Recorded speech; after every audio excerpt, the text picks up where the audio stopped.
Hi students, in this video we are going to deal with chapter 2 human reproduction.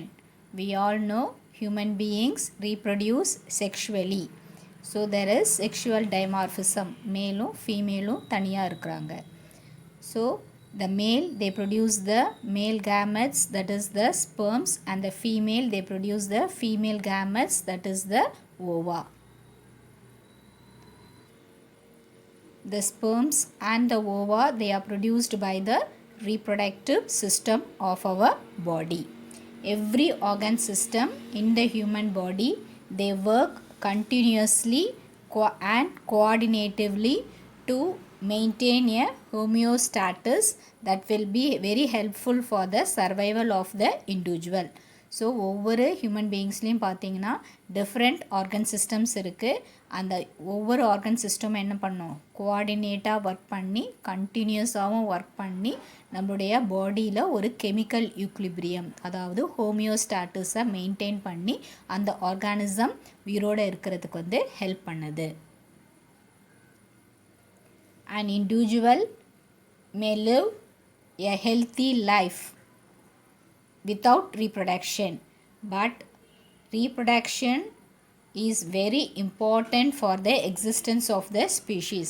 So reproduce பண்ணாமலே என்ன பண்ண முடியும், ஒரு human பீயிங்ஸும் நல்ல ஹெல்த்தியான லைஃப்பை வந்து லீட் பண்ண முடியும். ஆனால் ரீப்ரொடக்ஷன் இருந்தால் தான் அவங்களுடைய ஸ்பீஷீஸை வந்து அவங்க இது பண்ண முடியும். அந்த ப்ரோஜனியை அப்படியே வந்து அந்த ஹியூமன் பீயிங்ஸுன்ற அந்த ஸ்பீஷீஸை வந்து அவங்க சஸ்டெயின் பண்ணி இருக்க முடியும். There are 4 main functions of the reproductive system. What are they?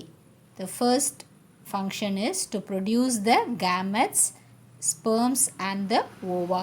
So we all know the male gamete is the sperms and the female gamete is the ova.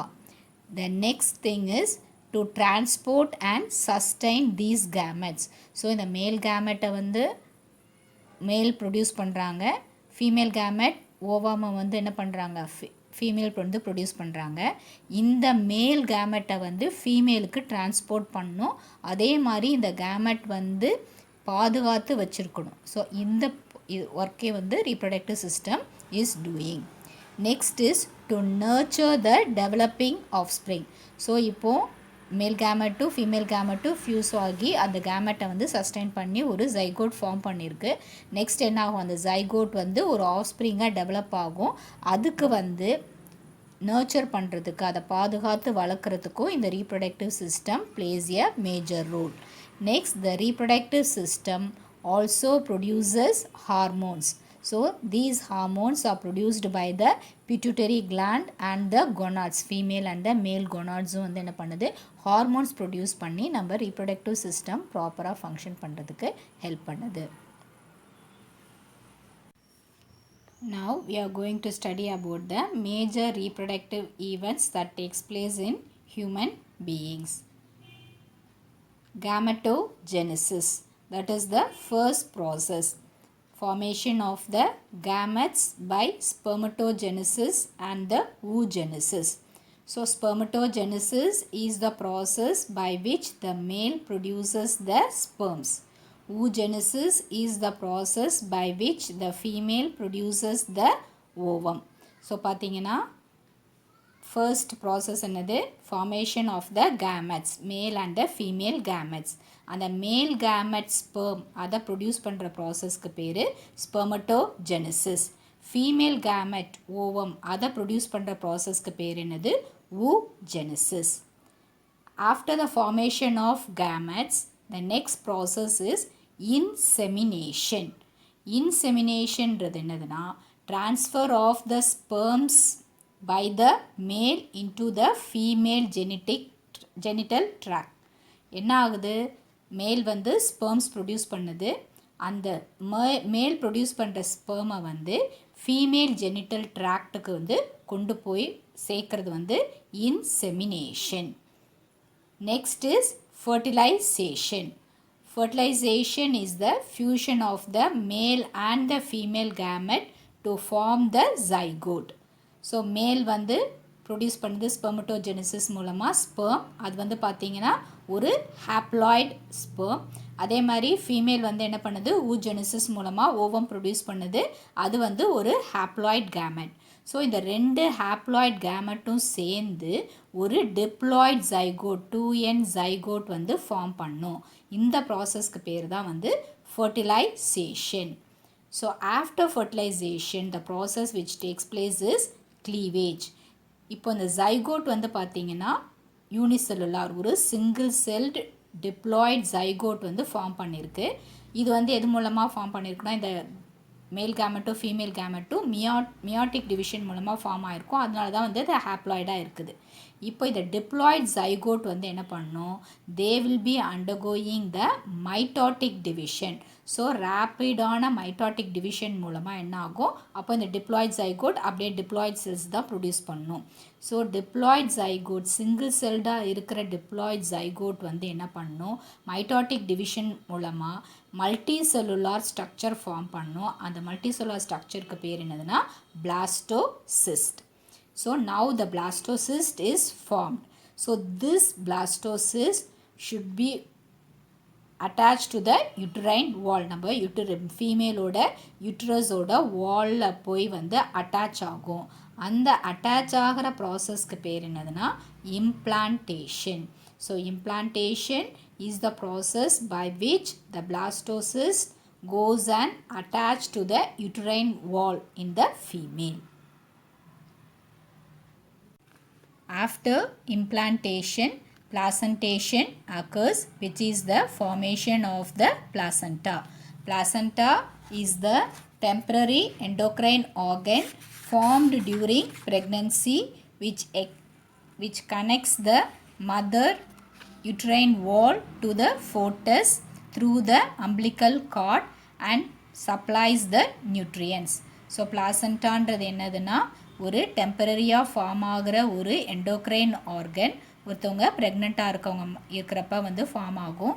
இது வந்து என்ன பண்ணும், மதரோட யுட்ரைன் வாலையும் அந்த டெவலப்பிங் எம்ப்ரியோ அதாவது அந்த ஃபோட்டஸையும் connect பண்ணி, எது வழியாக கனெக்ட் பண்ணால் அம்பிளிக்கல் கார்டு வழியாக கனெக்ட் பண்ணி குழந்தைக்கு தேவையான நியூட்ரியன்ஸை வந்து கொடுக்கும்.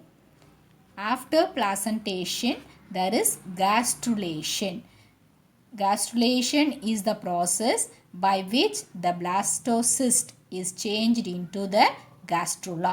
So blastocyst zygote வந்து mitotic division மூலமாக blastocyst ஃபார்ம் ஆகும்னு படித்தோம். இந்த blastocyst வந்து gastrulaவாக மாறுறது தான் வந்து gastrulation. ஸோ இந்த gastrulaவில் பார்த்தீங்கன்னா 3 primary germ layers இருக்கும். What are the 3 primary germ layers? Ectoderm, endoderm and in between we have the mesoderm. இந்த 3 germ layers form பண்ண ஒரு gastrula form பண்ணுறது தான் வந்து gastrulation. After gastrulation, organogenesis occurs. Organogenesis is the formation of the specific tissues, organs and organ systems from the 3 germ layers. So இந்த 3 germ layersல இருந்து ஒவ்வொரு tissues, organ systemsலாம் form ஆகிறதுக்கு பேர் தான் organogenesis. From the ectoderm, the central nervous system, peripheral nervous system and the epidermal derivatives, they are formed. From the mesoderm, connective tissue, cartilage, bones, muscles, kidney, gonads are formed. From the endoderm cells, liver, pancreas, thyroid and the parathyroids are formed. So இந்த 3 germ layersல இருந்து எந்த germ layer இப்போ ectodermல இருந்து CNS form பண்ணும், அந்த மாதிரி ஸ்பெசிஃபிக்காக அந்தந்த லேயர்ஸ்லேருந்து tissues, organ systems ஃபார்ம் பண்ணுறதுக்கு பேர் தான் organogenesis. So now organogenesis are formed. அப்புறம் என்ன ஆகுது, அப்படியே வந்து கம்ப்ளீட்டாக வந்து ஒரு யங் எம்ப்ரியோ, ஒரு யங் இண்டிவிஜுவல் வந்து ஃபார்ம் ஆயிடுச்சு. அதுக்கப்புறம் என்ன நடக்கும்னா parturition. Parturition is the expulsion of the fetus from the mother's womb. அதாவது அந்த குழந்தை வந்து மதரோட ஊம்லேருந்து வெளியே வர ப்ராசஸ்க்கு பேர் தான் வந்து parturition. These are the major events that takes place in the reproductive system of human beings. This may be asked as a 5-mark question. Learn this, write home test and post it. All these functions are carried out by the primary and the accessory reproductive organs. The primary reproductive organ of the female is the ovary, which produces the ova. The primary reproductive organ of male is the testis, which produces the sperms. The hormones that are secreted by the pituitary gland and the gonads, they help in the development of the secondary sexual characters, maturation of the reproductive system and normal functioning of the reproductive system.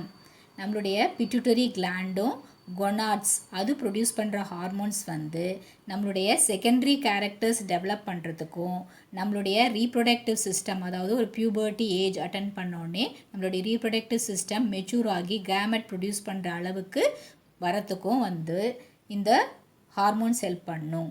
அதே மாதிரி பார்த்திங்கன்னா நம்மளுடைய reproductive system நார்மலாக function பண்ணுறதுக்கும் pituitary கிளாண்டும் கொனாட்ஸும் secrete பண்ணுற hormone வந்து help பண்ணும். Next, coming to the accessory reproductive organs. The accessory reproductive hormones help to transport, sustain the gametes and nurture the developing offspring.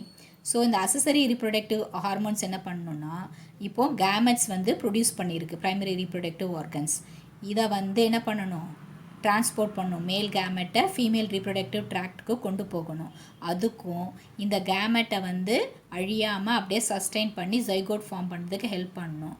அதுக்கும் அதே மாதிரி ஜைகோட் ஃபார்ம் பண்ண பிறகு அந்த ஆஃப்ஸ்ப்ரிங்கை வந்து பாதுகாத்து வளர்க்கணும். அதுக்கும் வந்து ஹெல்ப் பண்ணும். I think all would have understood today's topic. If you have any doubts, you can ask me. Stay home, stay safe. Thank you, children.